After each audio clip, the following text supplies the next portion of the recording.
Hi guys, it's Jo here and welcome back to my channel. Today is going to be a bit different for me. It's going to be a very serious topic that I'm going to be talking about, and yeah, I wanted to make this video so you understood a little bit more about me and what I go through day to day and what I've been through in most of my life. I've touched on it quite a lot of times in my previous videos, so yeah, I thought today would be the ideal day to sit down and talk about this. So just very briefly, if you're new here, I'm Jo. I make craft videos, I do haul videos and an occasional vlog video. If you're returning, as always, friends, welcome back.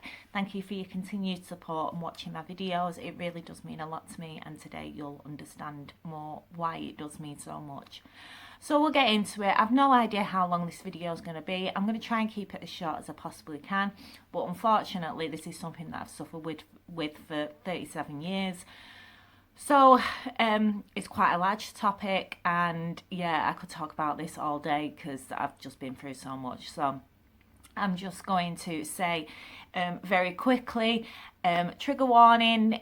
This obviously is a video about mental health and the issues that I go through. So if it's something that you're affected by and also something that you don't want to hear about, then please don't watch this video. I'm going to put a number as well across the bottom for Samaritans, Mental Health, and a few other numbers, so I'll put these in here. I'll also put all the numbers in the description below as well for anybody who needs help.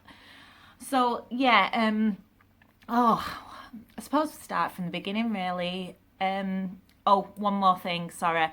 Karen, my sister, if you're watching this, probably not to watch this one. I'm going to talk about Dad, so yeah, I'd probably don't watch this if you have been watching my videos. So just a warning. So yeah, please don't watch this. All right, so it started when I was about 20 years old, really. I had my first ever panic attack. I had no idea what was going on, what was happening. I just started to hyperventilate. I felt like I couldn't breathe. I felt like I was dying. I was pacing. I'd completely lost all colour in my face. My legs were shaking and I had tightness in my chest. And it was the hottest day of the year, and I just remember feeling so unwell, and in the end I ended up getting a taxi to the hospital, and they explained to me that I'd had a panic attack. They asked me if I'd had one ever before, if I'd had any feelings of depression, if I'd suffered with any mental health issues, if I'd had any thoughts of harming myself, and I never had anything like that. I was completely fine. I was completely happy.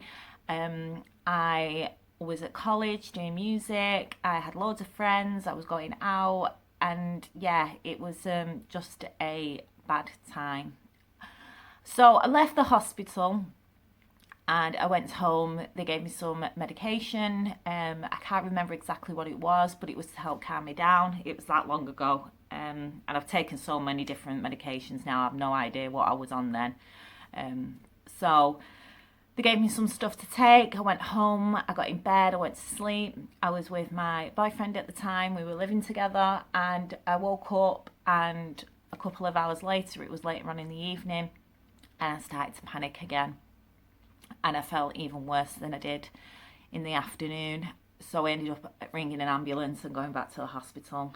And yeah, that's where it first started, and that lasted for a couple of weeks and got to the point where it was so bad that I wouldn't leave the house. I ended up spending 2.5 years stuck in the house. I wouldn't go to the little shop on the corner. I wouldn't go outside. I left college, and I basically just ended up staying in my flat with my boyfriend, and he had to do everything. He had to go out and get all the shopping, he had to work.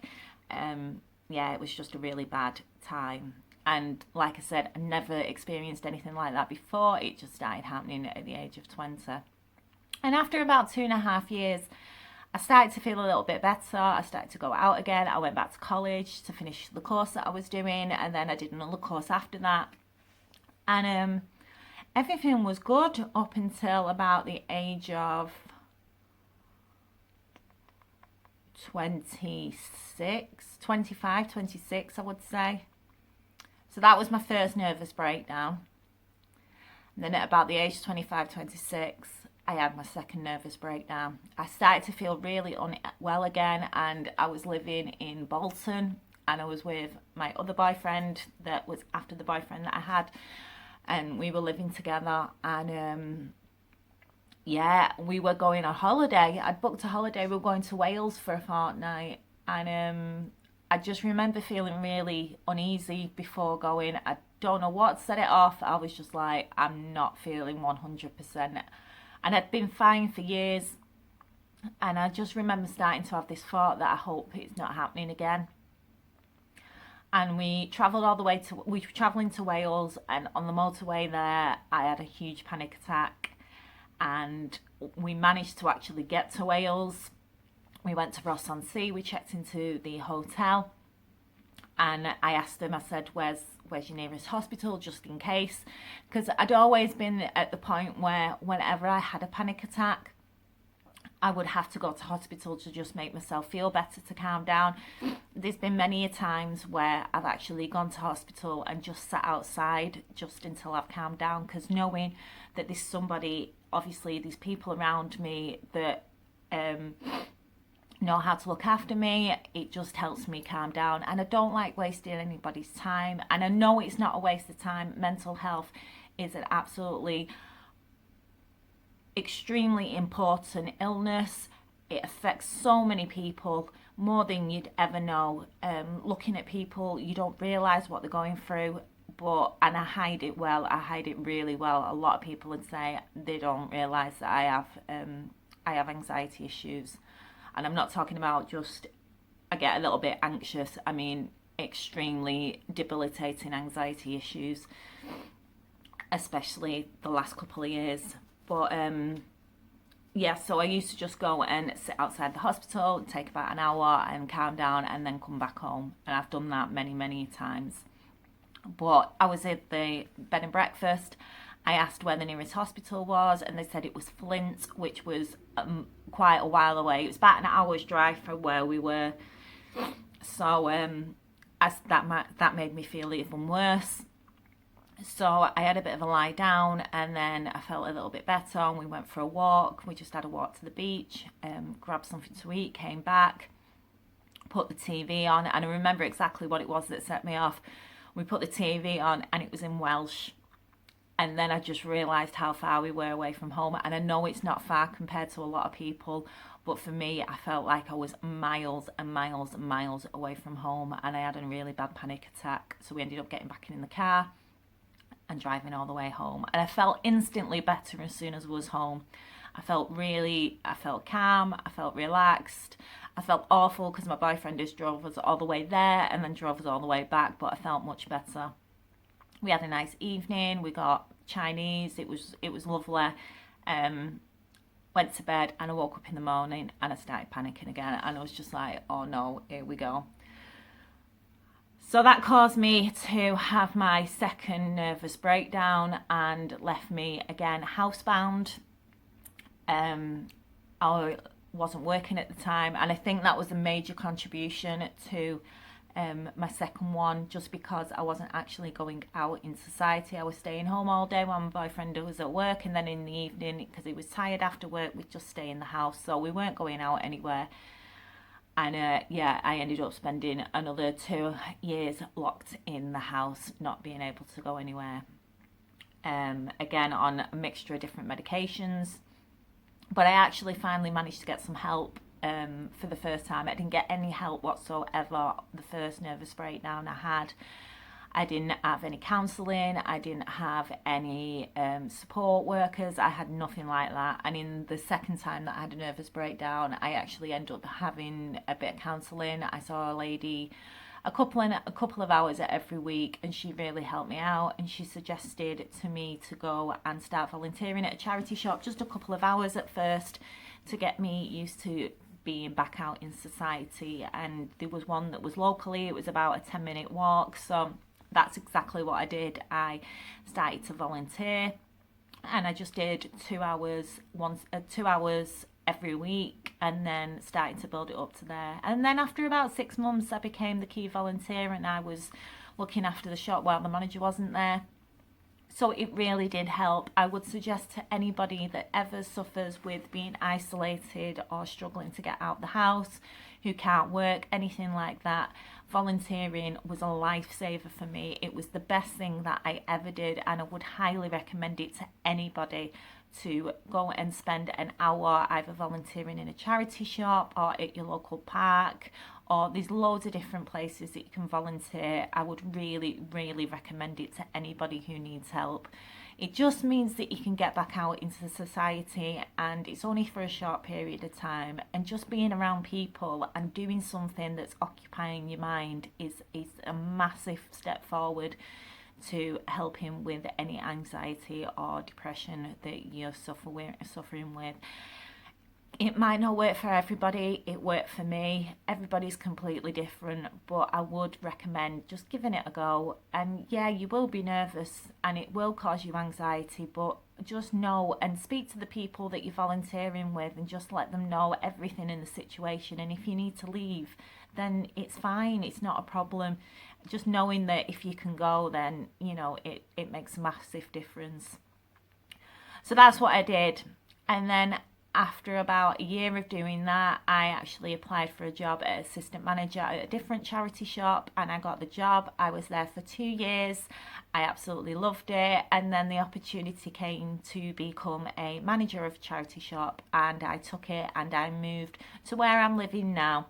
And I had my own shop. I was in charge of it. I had my volunteers. I absolutely loved it. It was my life. I was there 7 days a week, even when I wasn't in work, because I live about 2 minutes away. So it was everything for me. And then this brings us to about... It's hard for me to say dates, to be honest, because I've spent so long of my life sedated. It really does become a lot. It becomes quite foggy, dates and times, and because obviously it's a traumatic experience, I probably do block a lot of it out. So I'm gonna say 3 years, between 2.5 and 3 years. So what happened was, I'm trying to work out in my head from dates. Basically, what started the third one off, my third nervous breakdown, I hope I don't have any more. I'm not going to say I'm not. I'm just going to assume that I'm probably going to have more. They normally come between they normally happen between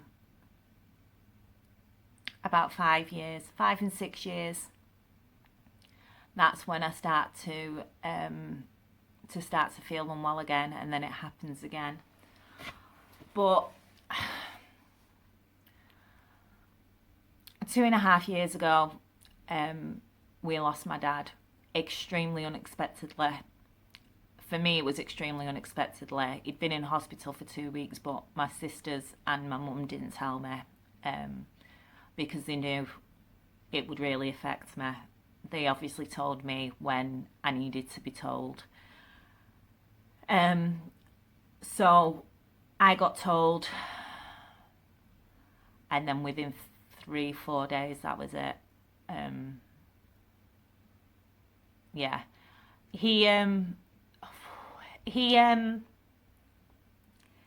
I was a carbon copy of him. Same personality, same humour. He was a carpenter, so I get my creative side from him. I was definitely a daddy's girl, and it destroyed me. I'm trying not to cry now, but yeah, I can now look back and not get up, not burst into tears every single time that I think about him. But I do think of him near enough every other day, and when I'm crafting, I know he's watching me and he's laughing at some of the things that I do. But he's always with me, and he always will be. But yeah, that's what started off the third one, sorry. And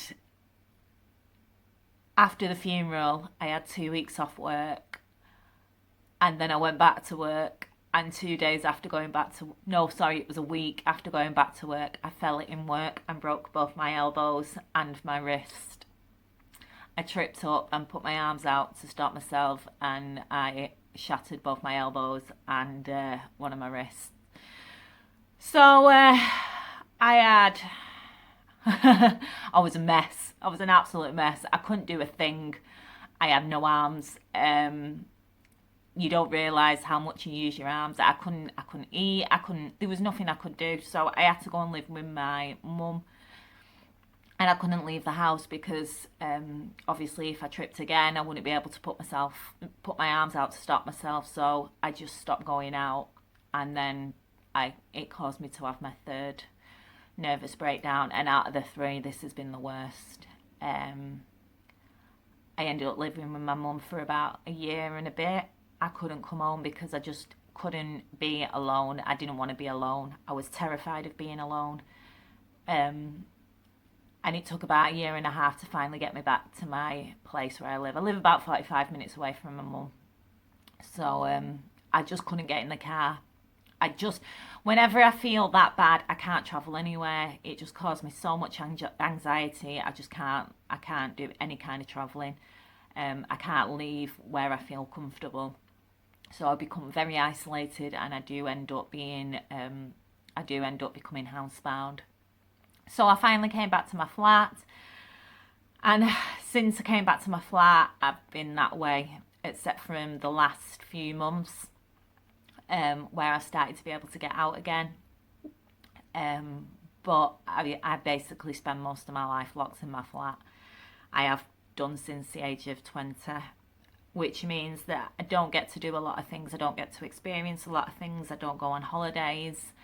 I don't travel. I can't even get in a car. I can't get in a car. I can't get on a bus. I can't get on a train.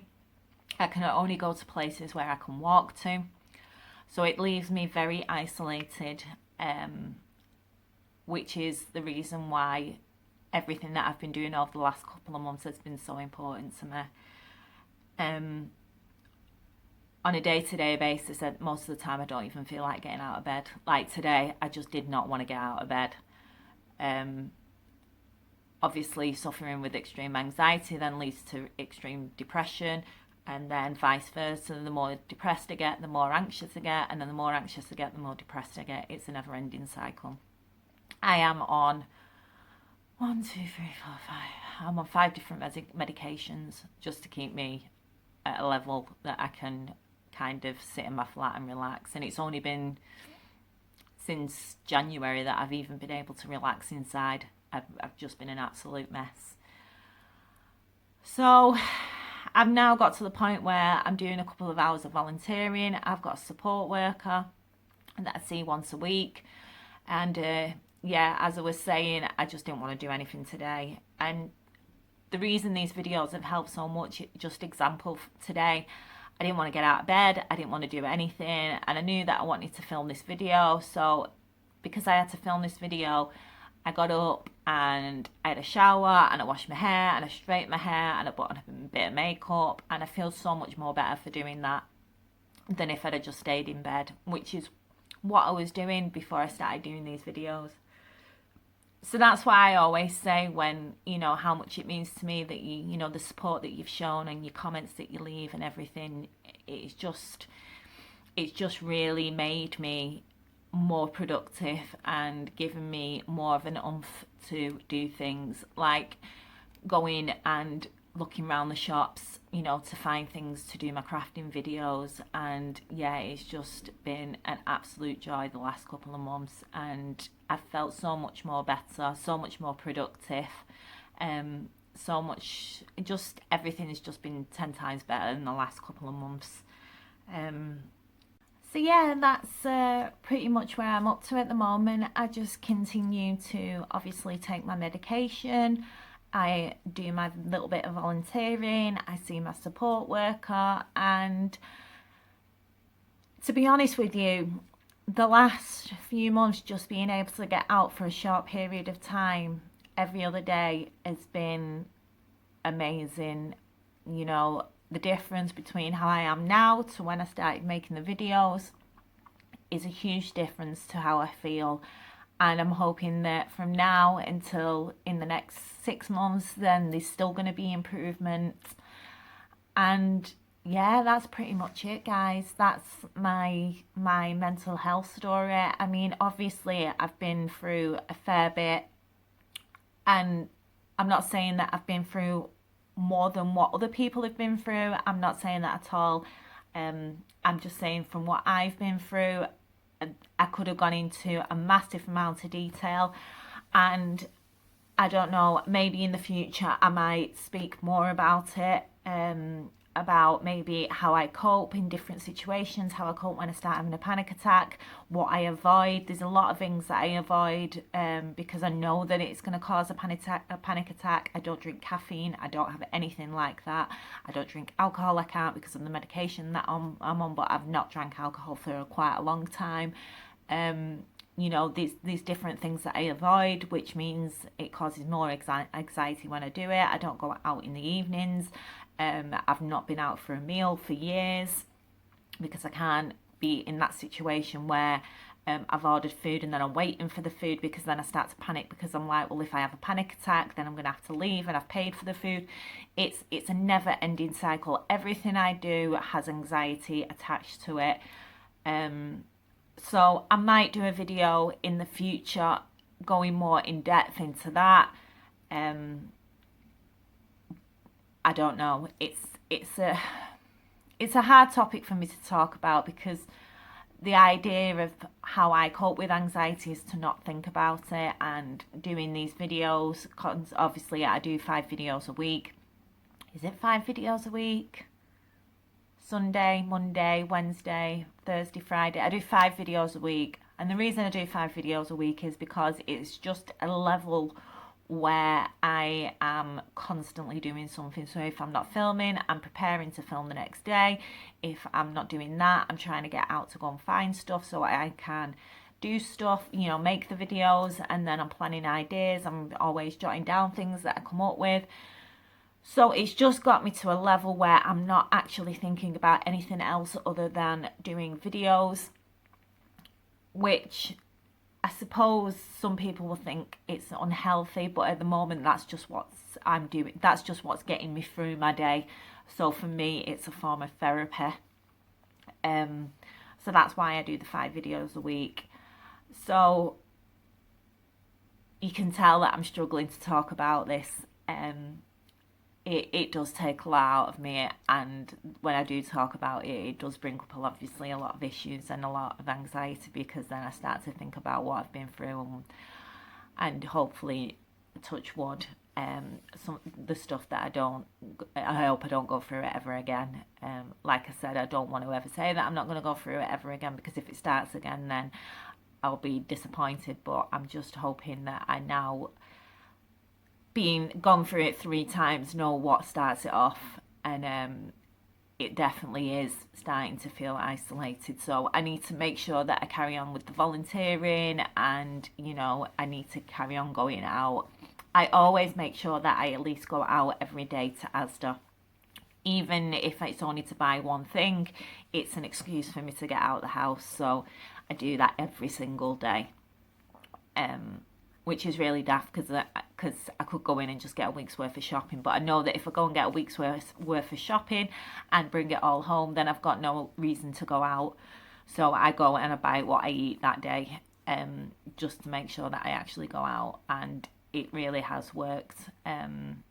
I remember a time when I couldn't even go in Asda. I used to just go in and then go to the little kiosk where they do the sandwiches, which was right at the door, and that's all I could do. And for 6 months, all I lived on was sandwiches and a packet of crisps, because I couldn't go any further into Asda. And now I can actually go into Asda and walk around with a basket and pick up a few bits, and I don't feel like I'm going to start to have a panic attack. I think with me, my anxiety it comes with, I'm so worried about panicking, outside in public that I start to panic about panicking. And that is just, it's stupid. It's such a stupid thing to panic about panicking and then causing a panic attack. And that's just what it is. I'm just so afraid of having a panic attack that I will do anything to avoid a panic attack, which is normally the straight thing of not going out the house, and which is what causes me to become housebound, because I just stop going out. And it's not healthy. It's really not healthy. So, yeah, I think, you know what, I think I am. I'm going to do a video maybe in a couple of weeks. Because if it helps somebody, then I'm going to do it. Even if it helps one person, it's completely worth it. So I'm going to do another video. I'm going to do another video about the things that I avoid, situations that I avoid, things I do to calm me down, things I've found that help.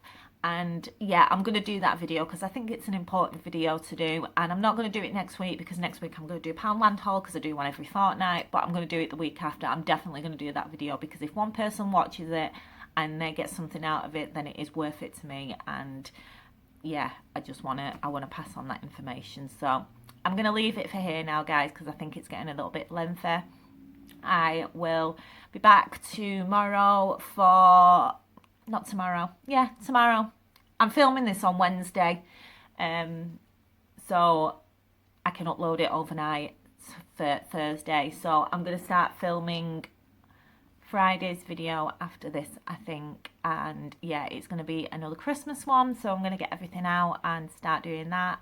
And yeah, I will see you in the next one, guys. I hope you found this a little bit informative, and like I said, I will put all the numbers at the beginning of the video, and I'll put some numbers underneath as well in the description. And again, guys, I hope this helped, and I will see you on Friday for Friday's video. Take care for now. Bye.